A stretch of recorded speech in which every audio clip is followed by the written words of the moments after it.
आपण पाहत आहात महाराष्ट्र न्यूज नेटवर्क। आणि आता एक धक्कादायक बातमी थेट पुण्यातून।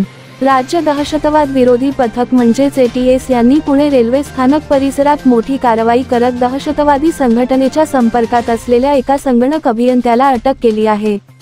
झुबेर हंगरगेकर, राहणार कोंढवा असं या आरोपीचं नाव असून त्याच्यावर बेकायदा हालचाली प्रतिबंधक कायद्याअंतर्गत म्हणजेच UAPA अंतर्गत गुन्हा दाखल करण्यात आला आहे। झुबेर हा मूळचा सोलापूरचा असून माहिती तंत्रज्ञान क्षेत्रात कार्यरत असल्याचं ATSच्या अधिकाऱ्यांनी सांगितलं आहे। 9 ऑक्टोबर रोजी ATSने कोंढवा, वानवडी आणि खडकी परिसरात छापे टाकून 18 संशयितांना ताब्यात घेतले होते। या कारवाईत 19 लॅपटॉप आणि अनेक मोबाईल जप्त करण्यात आले होते।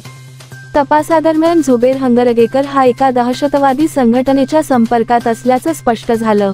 मागील वर्षी म्हणजेच 2023 मध्ये पुण्यात अटक करण्यात आलेल्या ISIS दहशतवाद्यांनी मुंबई, पुणे आणि गुजरातमधील प्रमुख शहरांमध्ये बॉम्बस्फोट घडवून आणण्याचा कट रचल्याचंही तपासात उघड झालं होतं।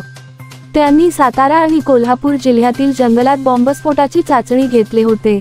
एवढंच नव्हे तर कोंढव्यात बॉम्ब तयार करण्याचं प्रशिक्षणही घेतले होते। आता मिळालेल्या माहितीनुसार झुबेर हंगरगेकर हा अल-कायदा या दहशतवादी संघटनेच्या संपर्कात होता। तो या संघटनेशी कसा जोडला गेला याचा तपास सध्या ATS करत आहे। दहशतवादविरोधी पथकाच्या या कारवाईमुळे पुन्हा एकदा स्पष्ट झालं आहे की महाराष्ट्रातील सुरक्षा यंत्रणा सजग असून दहशतवाद्यांच्या हालचालींवर त्यांची बारकाईने नजर आहे।